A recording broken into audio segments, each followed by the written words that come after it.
Ladies and gentlemen, dear colleagues, thank you for the opportunity to speak today. Let me begin with Portugal. There's a well-known phrase that says Portugal is an island surrounded by the sea and by Spain. It may sound simplistic, but it actually captures something very essential. And please note, it says nothing against our only neighbor. On the contrary, Spain is part of the definition. Indeed, it's part of our geography. The point is here that this sense of insularity reflects Portugal's unique geography, and more importantly, its global projection. Not very different from Cyprus, you might say. Portugal's identity is deeply maritime. It has always looked outwards. There are 4 dimensions to this outward gaze, 4 axes, if you like, that shape how Portugal engages with the world. The first is Atlanticism. Our independence since the 12th century has always been linked to the Atlantic, from the time of the Crusaders who helped take Lisbon, to our long-standing alliances with the UK in the north, with Latin America in the south. The Atlantic has always mattered to us. The second is Europeanism. Portugal has always been part of Europe, politically, culturally, and historically. Our identity is shaped by Europe's traditions, from its Judeo-Christian and Greco-Roman roots to the shared values that underpin the European Union today. In other words, being part of the EU is not just a political choice for the Portuguese, it reflects who we are and where we belong. The third axis is Lusophonia, the Portuguese-speaking world. Born from a global historical experience, Lusophonia connects us to countries across 4 continents. Today, those bonds are based not on hierarchy anymore, but on mutual respect, on sovereign equality, and on a shared language. As Fernando Pessoa said, a very famous poet in Portugal, as Fernando Pessoa said, "My homeland is the Portuguese language." The 4th dimension is our diaspora. Portuguese communities across the world are not only a cultural asset, they are also an economic and a diplomatic one, a global network shaped by entrepreneurship and a deep sense of identity. So, how does a country like Portugal stay relevant today? How can we remain useful and even influential in a world that is changing so fast?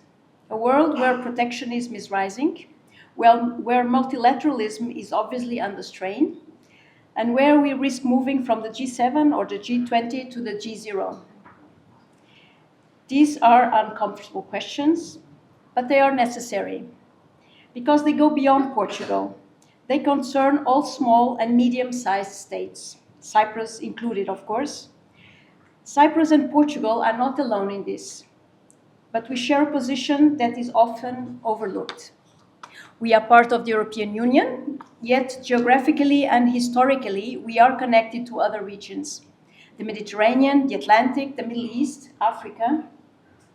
We are small, yes, but we are connected, we are strategic, and I dare say we are experienced. Portugal, for example, is currently a candidate for a non-permanent seat on the United Nations Security Council. And why? Not because we have power, but because we have a voice, and because we choose to use it, to build bridges, to foster partnerships. Cyprus, too, has shown, especially in this region, that size is not an obstacle to initiative. Its strategic location has always made it a point of contact, and at times of confrontation, but also of dialogue. So what can countries like ours do in a multipolar world? First, we can help shape the rules. We may not write them alone, but we can join coalitions. We can engage in negotiations, and we can ensure that the new rules are fair, that the new rules are transparent, and that they are inclusive. Second, we can act as facilitators between regions, between institutions, between worldviews, because we know how to listen, we know how to mediate, and we know how to build trust over time. Third, we can defend the spaces of cooperation: international law, multilateral institutions, global agreements, They are not perfect, but they are what we have. And abandoning them would leave smaller states even more exposed. In practical terms, Portugal's action rests on a few key principles: loyalty to international law, commitment to multilateralism, support for inclusive global development, investment in regional stability, whether in West Africa, in Latin America, or in Eastern Mediterranean. We believe that security and development must go hand in hand. We believe in partnerships, not in patronage. And we believe that sustainable development requires not only money, but governance, accountability, and shared priorities. For Cyprus, many of these key principles also apply. Cyprus knows the cost of conflict. It also knows the importance of international recognition, diplomacy, and constructive engagement. In today's world, economic resilience is no longer just about growth figures. It's about diversification, energy security, digital capacity, and regional integration. These are areas where small states can and should have a say. But the pressures on small and medium-sized countries are growing. We have heard a lot about this today throughout the sessions. We are witnessing the return of economic nationalism. More and more countries are turning inwards, prioritizing short-term interests over global cooperation.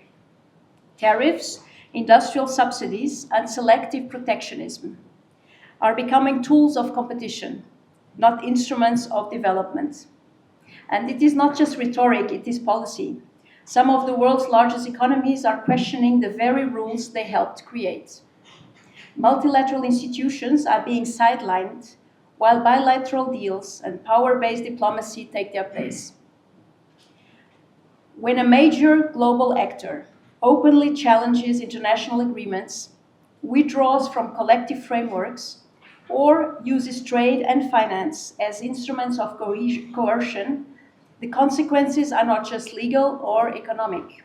They are structural, they undermine trust, and they weaken stability. And they make it harder for all of us, especially for countries like Portugal or Cyprus, to navigate the global system. Because without predictable rules, strength becomes the only currency, and in a world where only power counts, small states are left out. This is why we must speak up, not to defend the status quo that is perfect, because it is not, but to defend the principles that protect us all: open markets, transparent institutions, shared rules, equal sovereignty. These are not abstract ideals, they are guarantees. And they give small and medium-sized countries the space to develop, to negotiate, and to be heard. Without them, we face fragmentation and ultimately confrontation. Portugal has always believed in dialogue. Cyprus too knows that diplomacy is not a luxury, it is a necessity. And at a time when the world risks sliding into blocks, into zero-sum thinking, our voice, the voice of small states, is more important than ever. Allow me to return to the initial question: how can countries like Portugal and Cyprus remain relevant today? The answer lies, I believe, in multilateralism. Not the old multilateralism of closed clubs and rigid hierarchies, but a renewed, open, and flexible multilateralism. One that accepts complexity, values diversity, and brings in new voices. For small and medium-sized states, multilateralism is not just a preference, it is a necessity. Because it protects us from exclusion, from arbitrariness, and from the law of the strongest. It is also an opportunity to contribute, to connect, and to help shape the future global order, not from a position of force, but from a position of purpose. Thank you very much.